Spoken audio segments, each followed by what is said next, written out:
What a great time to be back in the house of the Lord and to spend time with the brethren to pray.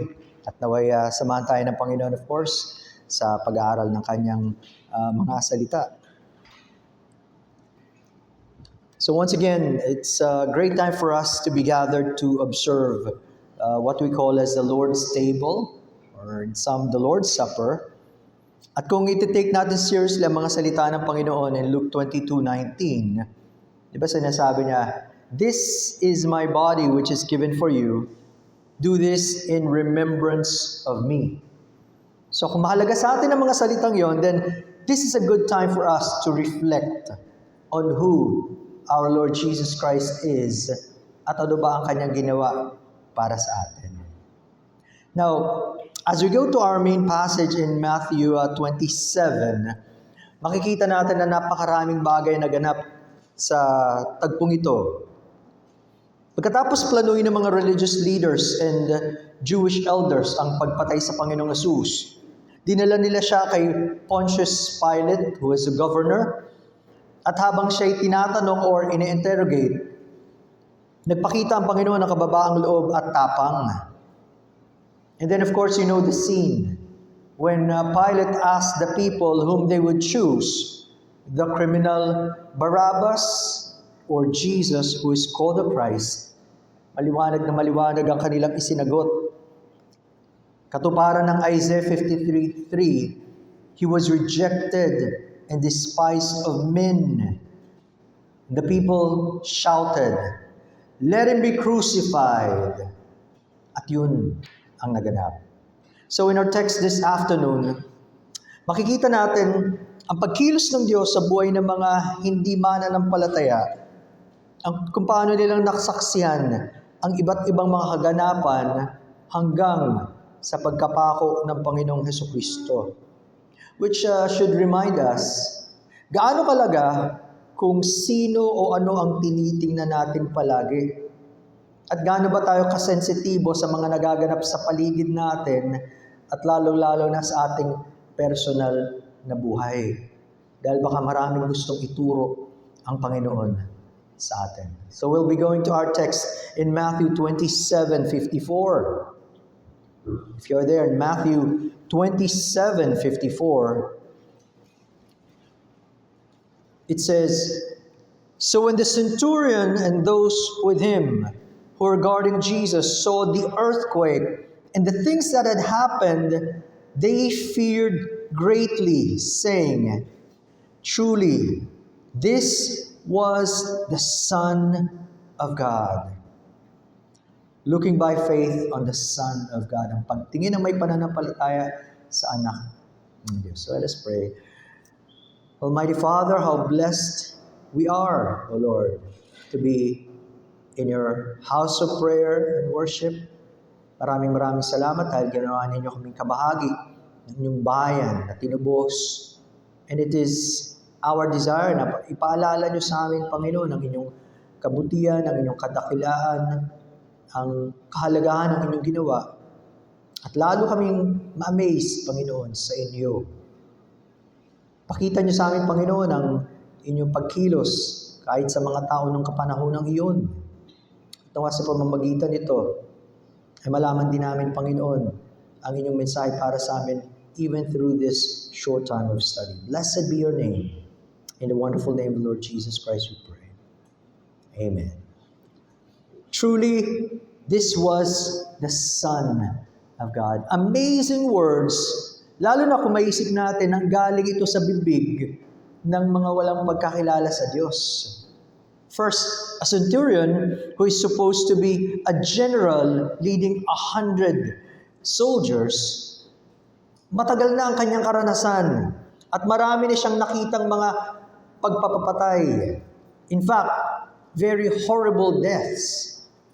At marami doon, siguro, bahagi siya sa pagpapahirap sa mga tao at sa kamatayan ng mga taong ito. Pero marahil, naging malalim ang epekto sa kanya at sa mga sundalong kasama niya ng mga naganap na pangyayari para mabigkas niya ang mga salitang ito. At ito ay patungkol sa pagiging Diyos ng ating Panginoong Kristo. Now, as we go deeper into this study, tingnan po natin ang dalawang opposite sides. First of all, the evidence against this declaration. And secondly, the evidence in support of this declaration. Tingnan natin yung una, no? The evidence against this declaration, para sa mga hindi mananampalataya, napakalakas ng ebidensya para sa kanila para hindi maniwala kay Jesus na siya ang anak ng Diyos. Bakit?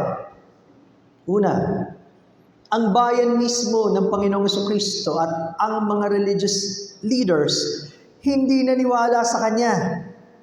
In fact, sila ang sumigaw para ipapako siya. Kung hindi ka kasama sa bansang Israel, ba't ka maniniwala sa Kanya? Pangalawa, yung commander-in-chief ng mga sundalong ito, who is, of course, Pontius Pilate, pinagtibay niya yung conviction ng Panginoong Jesucristo. Kahit sinabi pa niyang naghuhuga siya ng kamay, pero pinatotohanan niya that he is a criminal. Bakit? Pumayag siya na ang pakawalan ay isang totoong criminal who is supposed to be Barabbas. So sa aksyon niyang yun, ang tingin ng mga sundalo, totoo ngang kriminal yan. Pangatlo, pag kinumpara natin ang mga tagasunod ng Panginoong Jesucristo, mukhang kakaunti kumpara sa mga laban sa Kanya. Lalo na sa panahon ito with all of the crowd of people na ayaw sa Kanya, parang kakaunti lang ang bilang ng tagasunod ng Panginoong Jesucristo. At pang-apat, kahit ang mga tagasunod ng Panginoon, iniwanan siya. Sa panahong kailangan niya sila, umalis sila. Someone actually betrayed him, pinagkanulo siya, ibinenta siya, and then he was arrested in the Garden of Gethsemane. Ang sabi sa Matthew 26:56, all the disciples forsook him and fled. Kahit si Peter na nagsasabing, hindi mangyayari sa akin yan. Lahat sila iiwanan kanila. Ako hindi. Siya rin. Umalis. Kaya, ang mga unbelievers, gagamitin nila mga dahilan ito para magduda sa Panginoong Jesucristo at sabihin sa mga taong hindi siya totoo. At ilan lamang yan sa mga ginagamit ng mga tao na tinatawag nating skeptics. They don't want to even consider, lalo naman, paniwalaan ng Panginoong Jesus. But, salamat, hindi doon natapos.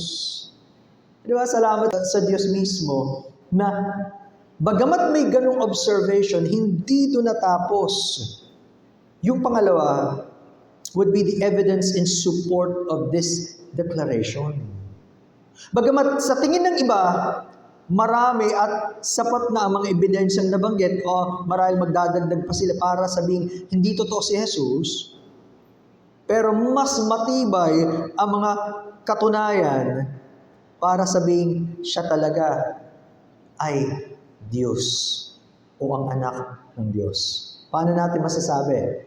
From this chapter itself, unang-una, Jesus responds to the governor. Matthew 27:11-14.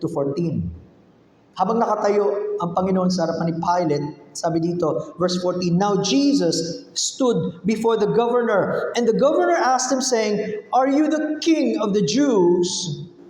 Jesus said to him, it is as you say. And while he was being accused by the chief priests and elders, he answered nothing. Then Pilate said to him, do you not hear how many things they testify against you? But he answered him not a word, so that the governor marveled greatly. Marahil wala pa siyang nakitang ganoon. At napaka-unusual para sa isang taong inaakasuhan ng krimen para hindi magsalita, lalo na ipagtanggol ang kanyang sarili. Pagkakataon nga niya yun. Diyan kilala mga Romans, bibigyan nila ng pagkakataon kahit yung inaakusahan.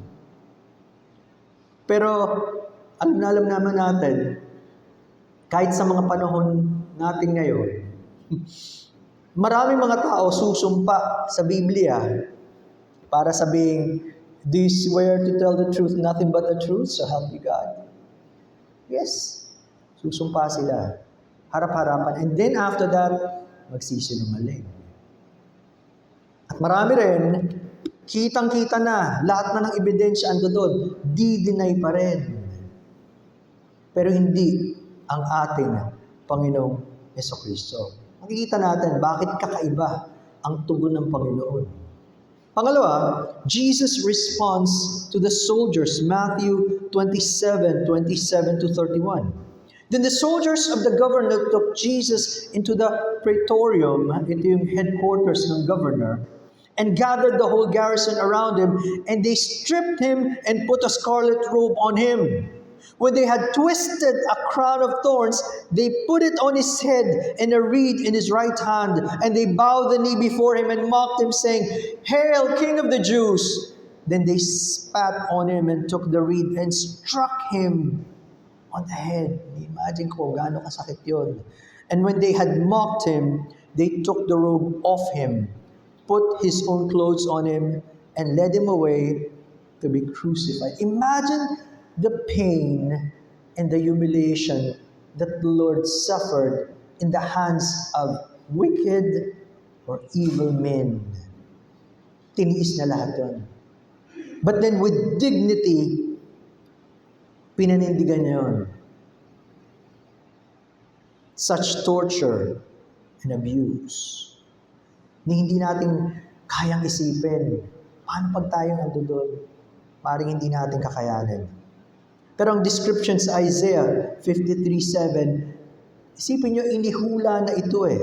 Isaiah 53:7, he was oppressed and he was afflicted, yet he opened not his mouth. He was led as a lamb to the slaughter, and as a sheep before its shearers is silent, so he opened not his mouth. Yun ang kanyang tugon sa lahat ng pagpapakasakit at hirap ay binigay sa kanya. Tahimik niyang in-endure ang lahat ng pain. Kaya tama yung sabi ng Panginoon, nung sinabi niyang lumapit kayo sa akin, kayo napapagalan, nabibigatan. Bakit? Sabi niya, Matthew 11:29, he is meek and lowly in heart. Talagang ating Panginoong Jesucristo ay mapagpakumbaba. At andun pinakita niya yung kanyang tapang kahit sa panahon ng matinding sakit. Thirdly, Jesus' reaction to all those who rejected Him. Now, natural para sa maraming tao, madalas ginagamit yung Old Testament law of fair justice. Alam niyo yun eh, yung fair justice system in the Old Testament, Exodus chapter 21, tsaka Leviticus 24, ito yung tinatawag nating eye for an eye, or tooth for tooth. Kung anong ginawa sa'yo, gawin mo rin. Huwag na sa sobra. Kung anong ginawa sa'yo, kunin mo rin. And that is to prevent abuse. Ang Latin term dito is lex talionis, or the law of reciprocal justice. At ginagamit ito sa matagal ng panahon. Kung ano yung ginawa, equivalent nun. Pero makikita natin, imbis na ang Panginoon, kunin niya yung justice na nararapat at ibigay sa mga taong ito, hindi niya ginawa. Di ba kaya pag ang mga tao nagsasabing, I don't deserve this? Of course, because we deserve so much more. We deserve hell. Kaya hindi natin gugustuhin yung justice ng Diyos. But, in His prayer, habang pinapahirapan siya, sabi niya in Luke 23:34, alam niyo eh, Father, forgive them, for they do not know what they do. Nakita niya ang mga tao makasalanan, bulag sa kasalanan, hindi alam ang ginagawa, at humingi siya ng kapatawaran sa kanyang Ama para sa kanila. What great mercy our Lord had for them and for us, sinners. Buti na lang ganun ang ating tagapagligtas. Kung hindi, ubus na tayo. Kung madali niyang ibinibigay ang paghatol. And fourthly, Jesus' reaction to pain. Di ba normal naman sa atin, pag tayo nakaranas ng pain, sakit, ano unang gusto natin mangyari? Of course, gusto natin kung hindi mawala agad, at least mabawasan. To at least alleviate the pain, kung pwede lang mawala totally. Pero ang Panginoon, habang siya ay nakapako sa krus, parang hindi niya gustong mabawasan yung pain. In fact, gusto niyang maramdaman yung buong sakit na dapat niyang maranasan. Bakit? Nung inaalok siya, at ito yung normal na inaalok sa mga pinapako sa krus, sobrang sakit, sobrang hirap. Sabi sa Matthew 27:34, they gave him sour wine, mingled with gall to drink. But when he had tasted it, he would not drink. Sa King James natin, ang tawag vinegar. Pero ang sinulat ni F.F. Bruce, the wine would be the sour wine or posca used by Roman soldiers. In Mark, Jesus declines the drink, apparently without tasting, desiring to suffer with a clear mind. Ang effect kasi nun, bibigyan ka ng numbness. Hindi mo mararamdaman masyado o mababawasan yung pain. Ayaw ng Panginoon. Gusto niya, malinaw ang kanyang kaisipan. Ang sinulat ni Ellicott, in the refusal to do more than taste, we trace the resolute purpose to drink the cup which his Father had given him to the last drop, and not to dull either the sense of suffering nor the clearness of his communion with his Father with a slumberous potion. Buong-buo, gusto niyang madama. Yun yung una niyang ipinanalangin ng the Garden of Gethsemane, kung pwede lang, Ama, lumipas sa akin ng sarong ito, this cup. Pero ngayong andyan dyan na, gusto niya na buong-buo at ayaw niyang mawala ang kanyang pakiramdam sa pagdurusa, at lalo naman alam niya na siya'y may pakikipag-ugnayan sa kanyang Ama, ayaw niyang maganap na inaantok-antok siya. Hindi. Lahat dinanas niya. At yun din ang ibinibigay doon sa kasama niya na dalawang kriminal sa krus. At sino ba naman ang ayaw na hindi mawala yung pain? But our Lord endured all. Kaya masasabi natin, what a great Savior we have for enduring the full weight of suffering for the sins of His people. Yung sinasabing, the Lamb of God who would take away the sin of the world. Ang ikalima, mapapansin natin about the events that transpired after Jesus' death. Ano ba naganap pagkatapos ng kanyang kamatayan? Actually, even before it. Pero sabi sa Matthew 27:51, then behold, the veil of the temple was torn in two from top to bottom, and the earth quaked, and the rocks were split. Bago ito, nagkaroon ng kadiliman from 12 noon up to 3 p.m. 3 oras sa katanghaliang tapat na total darkness.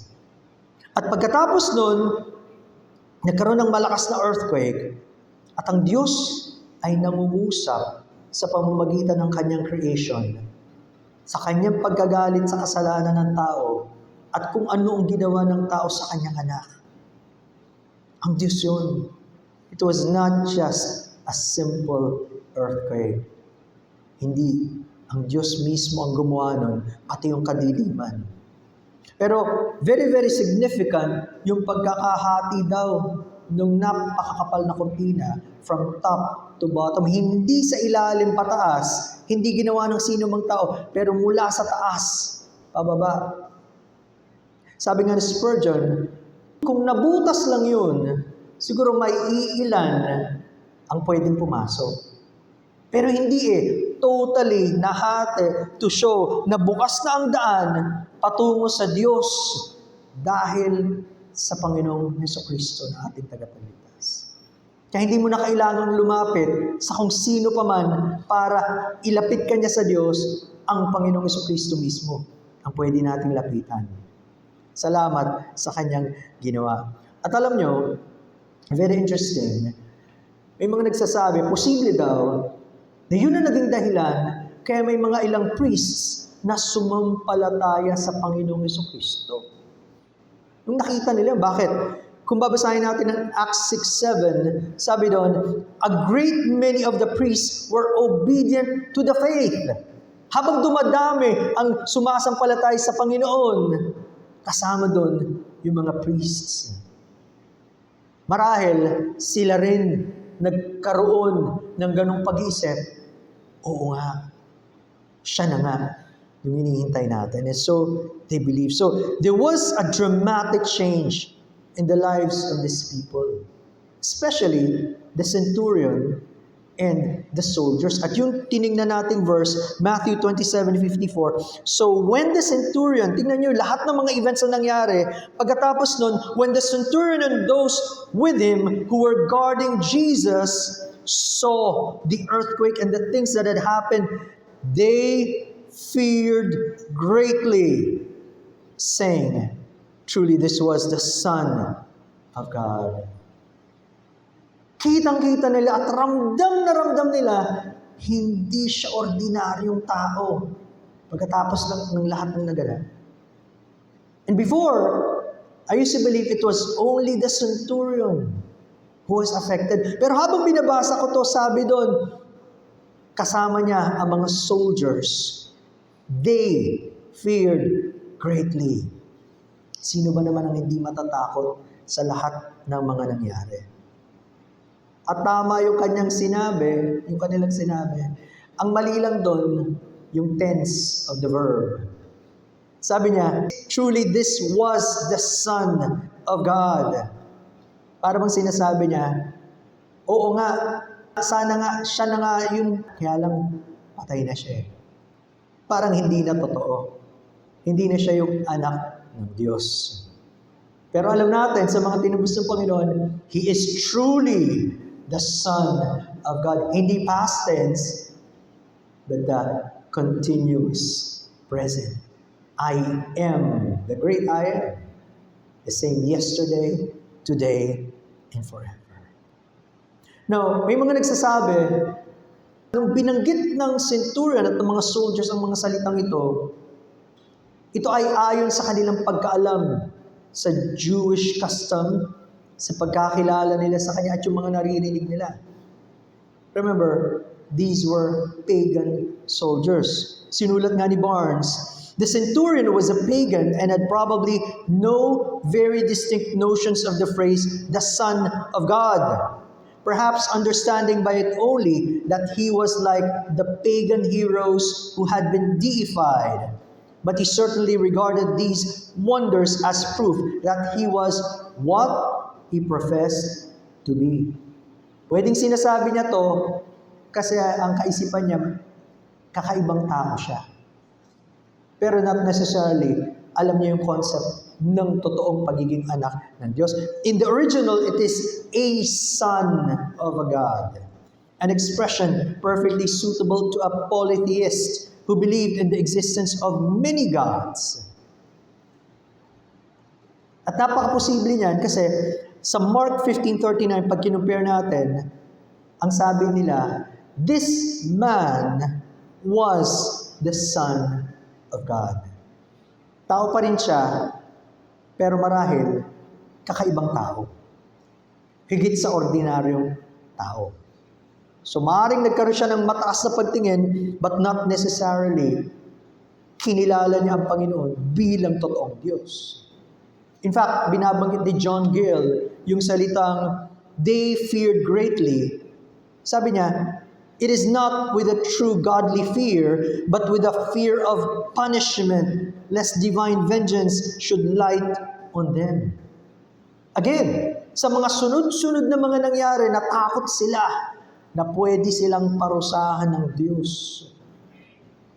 Pwedeng yun ang pinanggagalingan nila nung sinabi nila na totoo ngang siya ang anak ng Diyos. But of course, there are others who think na pwedeng talagang naligtas ang mga taong ito, ang mga sundalo ito.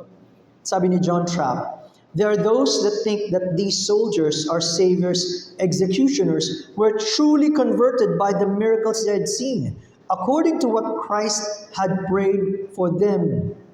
In Luke 23:34, binasa natin kanina, sila yung pinanalangin ng Panginoon, Father, forgive them, for they do not know what they do. And they divided his garments and cast lots. So posible din yun, may niligtas ang Panginoon sa gitna nila, sapagkat makapangyarihan ng Diyos ang ating tagapagligtas. Posible yun. But one thing is sure, na laman nila na ang Panginoong Jesucristo ay hindi na ordinaryong tao, hindi siya criminal gaya ng sinasabi, hindi siya impostor, siya ay kung sino yung sinasabi nga nila. Kaya nila banggit, He was the Son of God. Pasinin nyo, no? Kaya ng Diyos baguhin kahit yung pinakamatigas ang puso. Remember, these were hardened soldiers. Sa sobra ba naman nilang maraming karanasan?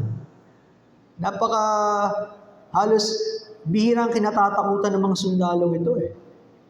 Pero nagkaroon ng epekto sa kanila ang pagkilos ng Diyos. At alam niyo ba, hindi lang yung mga soldiers ang naapektuhan ng mga naganap, pati yung mga tao. Nagkaroon sila somehow ng pagbabago ng isip at puso. Bakit? Sabi sa Luke 23:48, and all the people that came together to that sight, beholding the things which were done, smote their breasts and returned. Luke 23:48.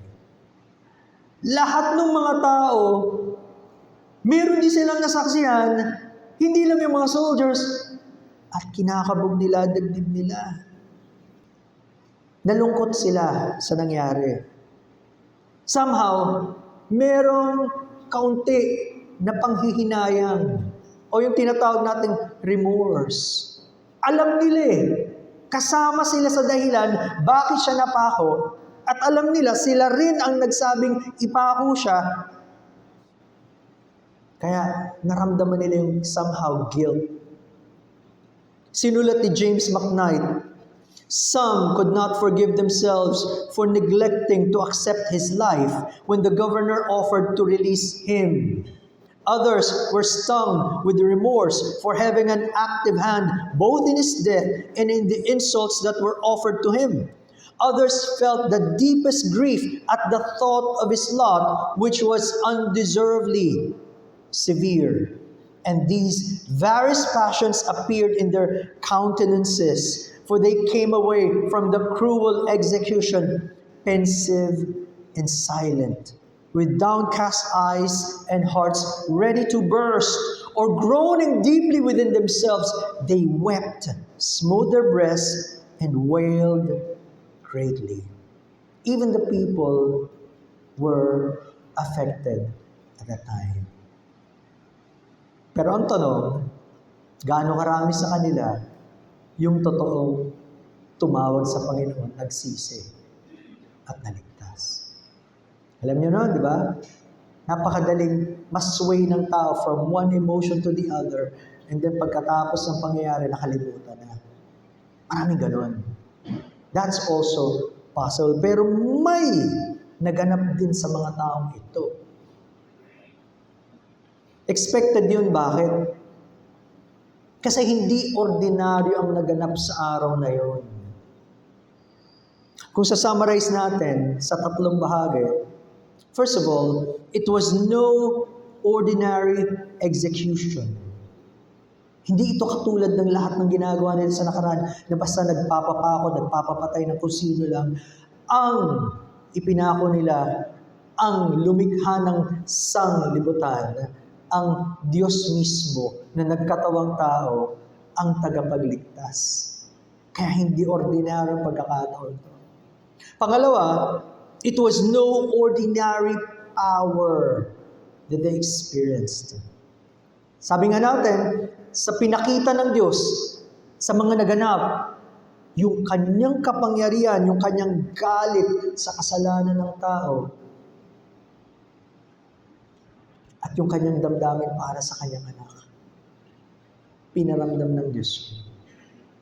Although later on, God would still judge Israel after a few years sa pagbagsak ng kanilang bayan. Pero at this particular point, naramdaman nila ang kapangyarihan ng Diyos. No maglilid sa ikatlo, it was no ordinary confession. Kaya nabanggit yun ng mga sundalo at naramdaman ng mga tao at sinabi nila, truly this was the Son of God. Sabi nga ng isang Bible scholar na si Herbert Lockyer, sabi niya, what a remarkable testimony Christ received from this Gentile. How striking was the homage he paid to the crucified one at Golgotha. Without him knowing it, habang binabanggit nila yung mga salitang iyan, ito yung totoo kung sino ang Panginoong Jesucristo. Binabanggit nila yung mga napakagandang patotoo patungkol sa Kanya. Kaya nga minsan nakakapagtaka kung ang mga pagans na nakaranas ng mga iba-ibang pangyayaring himala, pwedeng sabihin na siya nga ang anak ng Diyos. Paano naman yung mga Kristiyano na nagsasabing, kumikilala ko sa Kanya, pero hindi mabanggit sa iba na si Jesus ang Panginoon. Si Jesus ang tagapagligtas. At kailangan makilala ng mga tao kung sino siya. Bakit? Ba't hindi natin kayang sabihin? Anong pumipigil sa atin? If we truly believe on Him. Nakita natin ang mga hardened soldiers, nakita natin ang mga tao mismo, the crowd. Nasan ang mga religious leaders and Jewish elders?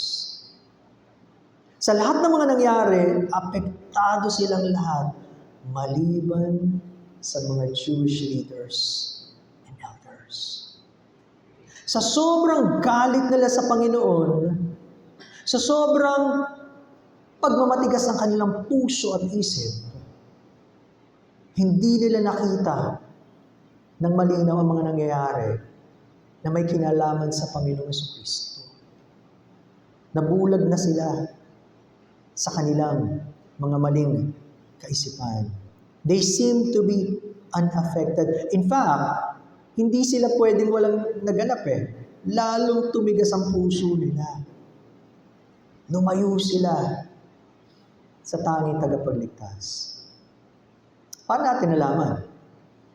Alam natin, pagkatapos na matay ang Panginoong Jesucristo at inilibing siya, may naganap na namang malakas na lindol. At sabi doon, biglang natanggal yung malaking bato. Natakot ng mainam yung mga sundalong nagbabantay, halos mamatay sila sa takot. Alam niyo ginawa ng mga religious leaders? Binayaran, binribe, para sabihin, huwag niyong sasabihin yan, sabihin niyo ninakaw ng kanyang mga alagad. And you can find that in Matthew 28:13. Gusto pa rin nilang pagtakpan ang katotohanan. Kung sinasabi nga natin, mahirap gisingin yung nagtutulog-tulugan. Mahirap ipakita ang mga bagay sa isang taong bulag. At ganun sila na natili sila sa pagkabulag with all of the evidences that happened. Hindi pa rin nila matanggap ang Panginoong Jesucristo. At maraming tao ganyan. No matter how much you tell them about God and the Bible, they will simply say, I don't care. O may iba pa akong gagawin. Tayo ba ganun? May mga panahon ba sa buhay natin, parang baliwala na yung mga naririnig natin? Ay mga nababasa natin sa Bible? O hindi na siya ganun kahalaga sa atin? Kung ang ginawa ng Panginoon ay nagkaroon ng epekto sa buhay ng mga tao, of course, pinatatag lalo ng Panginoon ang pananampalataya ng kanyang mga alagad. Mas marami ang naligtas after that. Nasa tayo na mga kapatid. Ano ang epekto sa atin ng ginawa ng Panginoong Jesucristo at ano ang pagtanaw natin sa Kanya ngayon? Lalo ba tayong namamangha? Lalo ba tayong nagpupuri, nagpapasalamat sa Kanyang dakilang ginawa para sa atin? At lalo ba natin gusto siyang papurihan at ipagsabi sa mga tao? Nawa pinaalalahanan tayo ng Panginoon as we observe the Lord's table.